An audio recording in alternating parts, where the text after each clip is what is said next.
what's the premise here? That we've got donors. We want to keep them happy, by and large. This is an unproblematic premise. No? Right? We want to keep them happy. So the first point that I want to be talking about is this notion of the donor, or indeed the donors. And the term that we use to describe what we call our target donor is, we give the target donor a name. Okay? Now this is very, very important to do. One of the things that happens when we engage with donors is that we start seeing them as abstract entities. So it's very, very important to develop a very concrete understanding of who this person is. So when we do work, for example, in corporations, in for-profit corporations, let's say we're talking about individual consumers, what we encourage marketers to do is to develop a as realistic as possible profile of the customer that they're seeking to attract. Okay?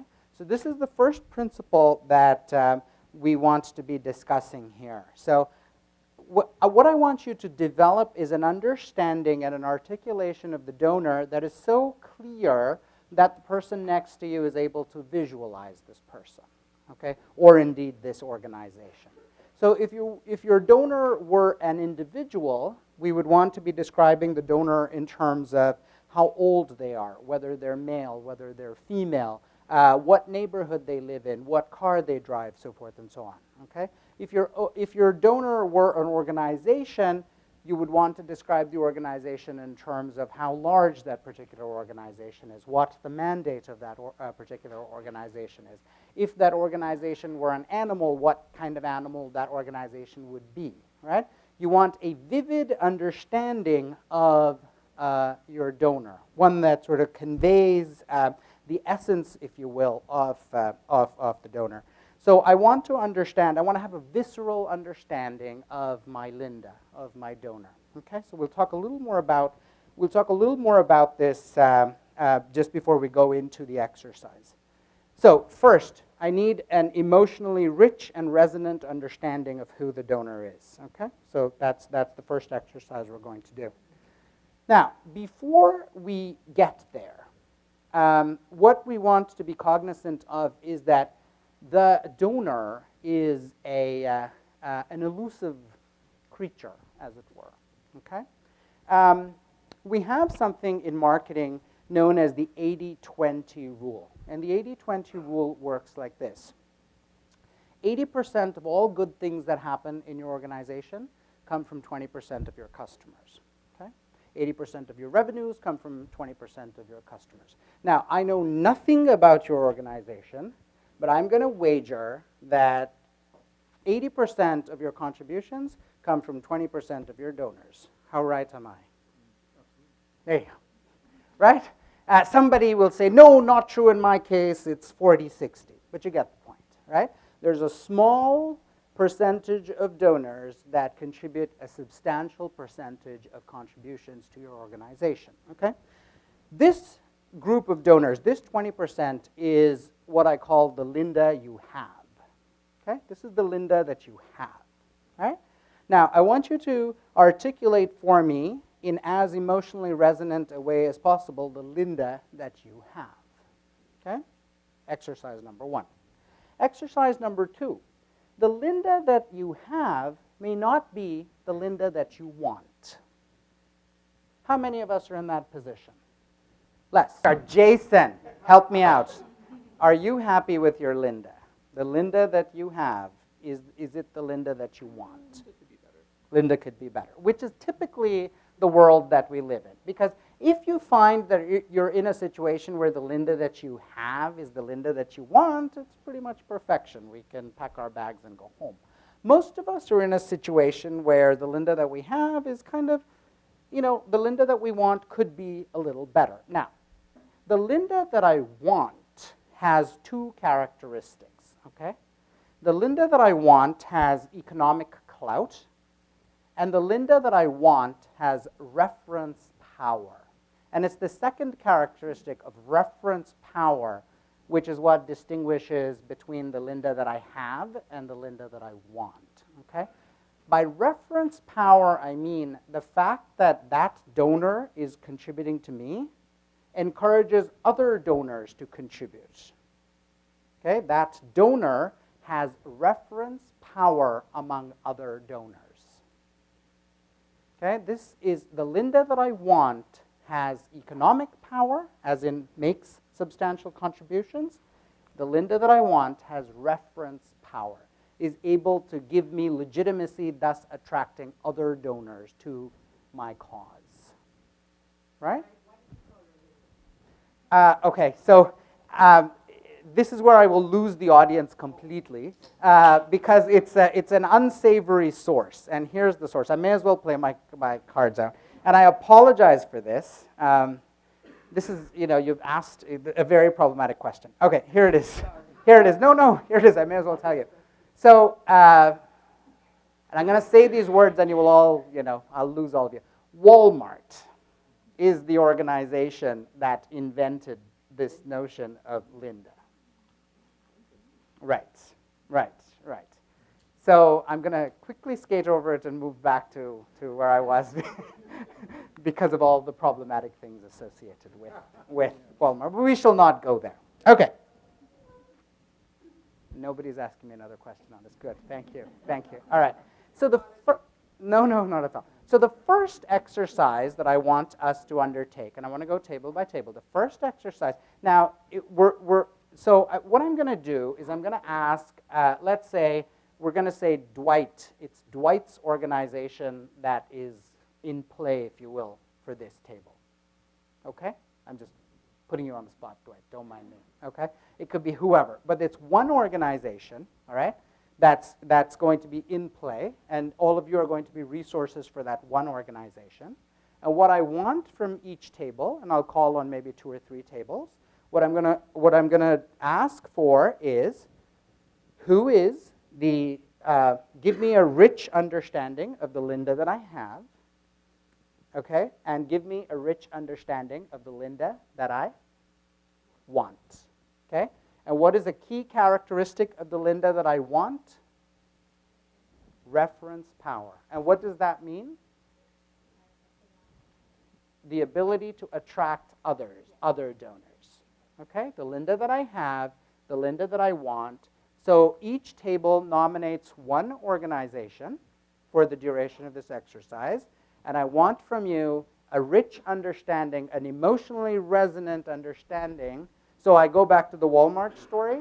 Walmart actually has a Linda mannequin. I do not make this up. They have a Linda mannequin that they take to marketing strategy meetings, and every 7 minutes, one person is required to turn to that mannequin and ask, "What do you think?"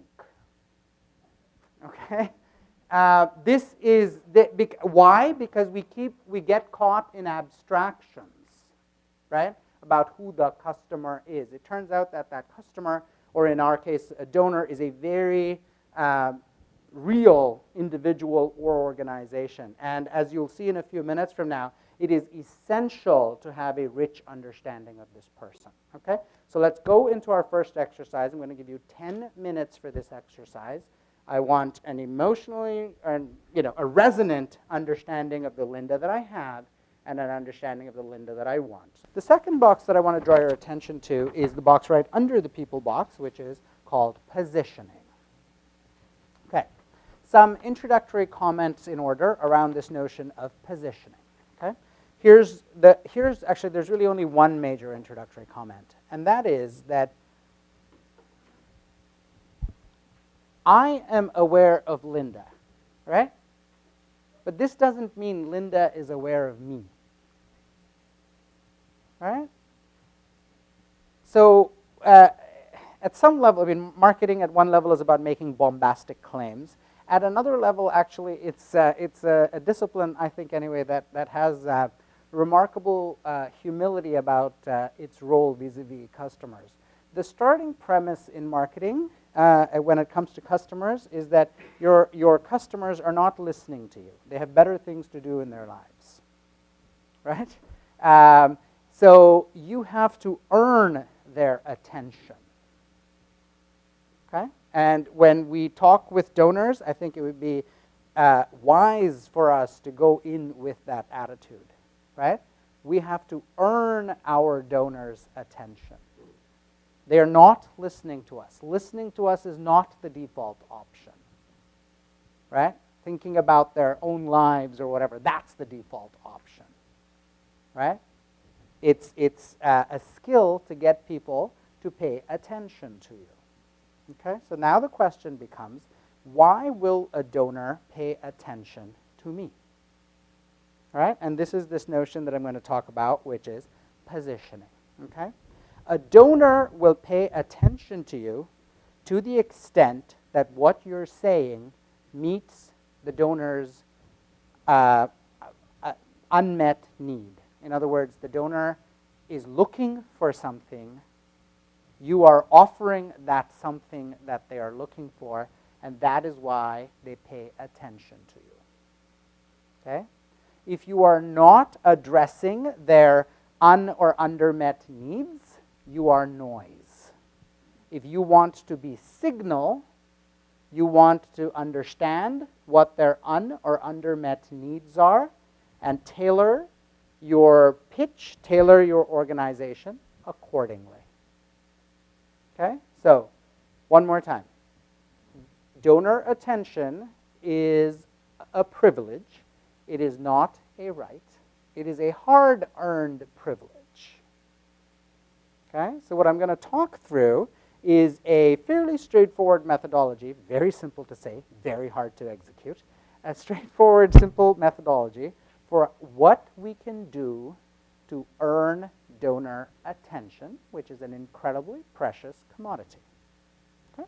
So, as I said, the fundamental assumption is that donors will pay attention to you if you address their unmet needs. Okay.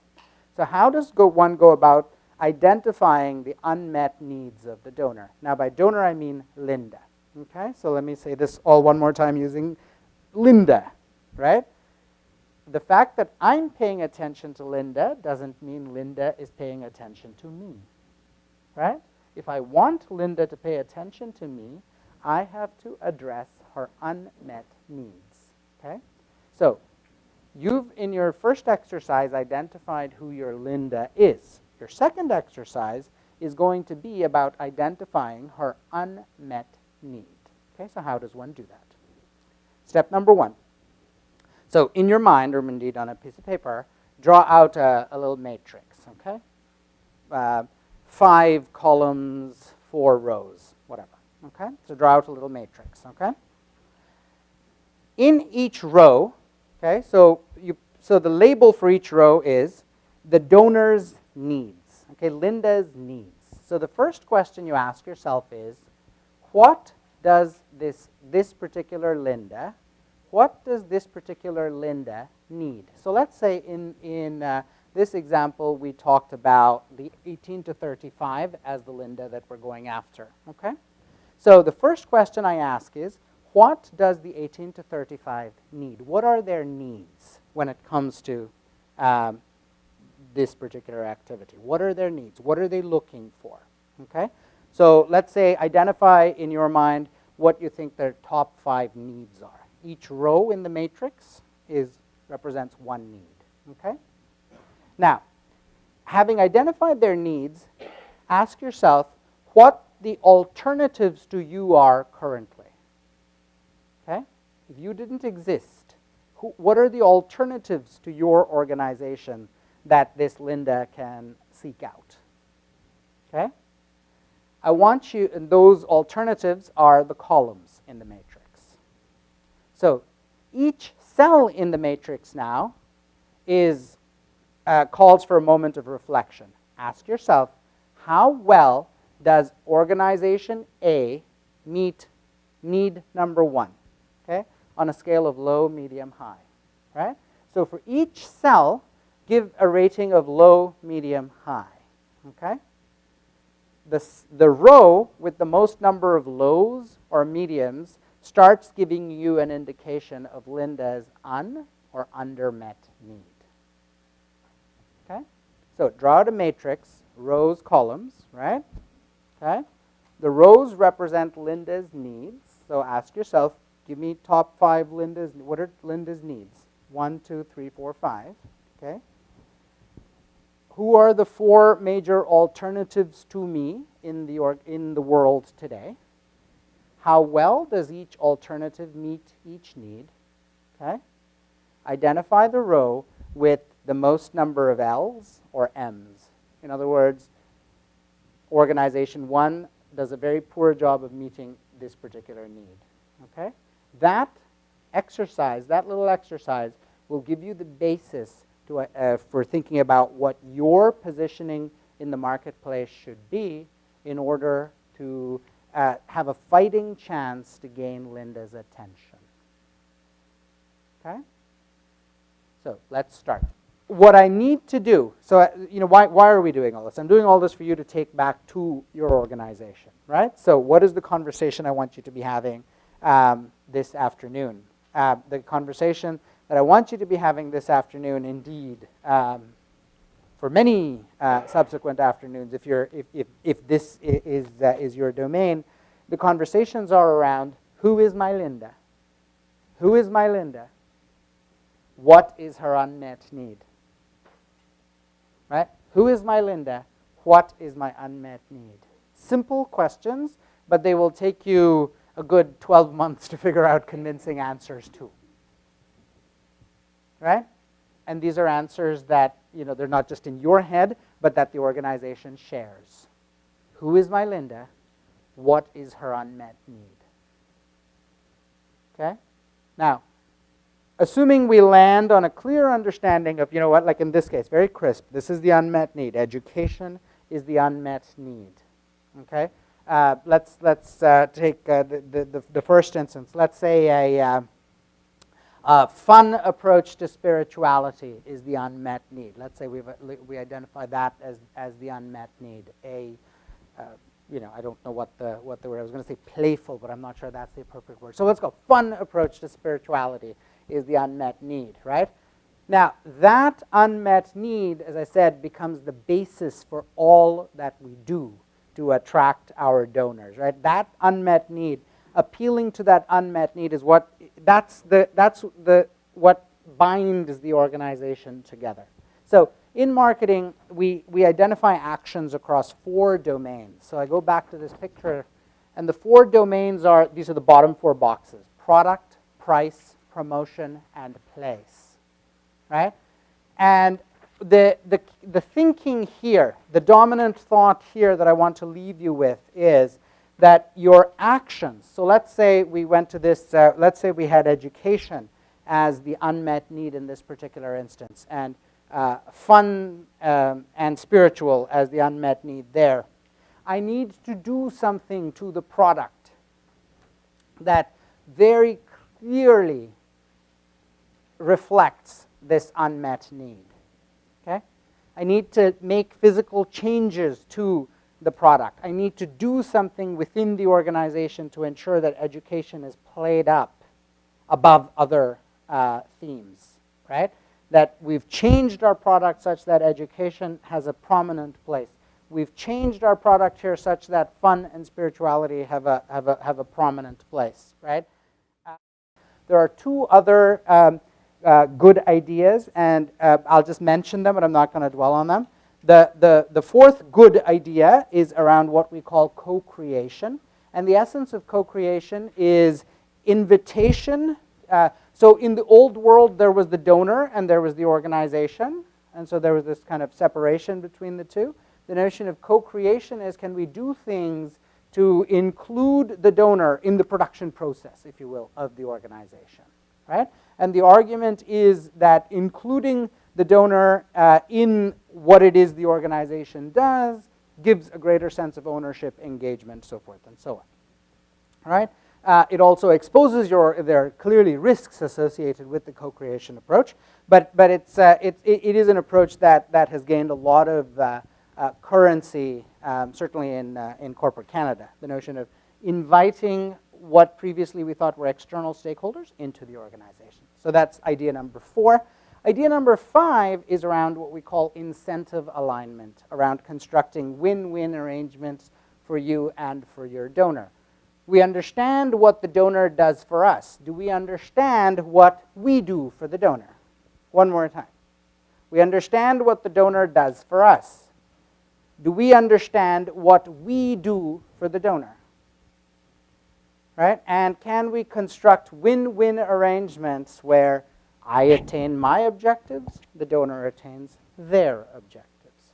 Right? So this idea around co-creation and incentive alignment are good ideas, and there are readings that that I've mentioned in the sheet that you have that speak to both of these notions of co-creation and of incentive alignment. Right?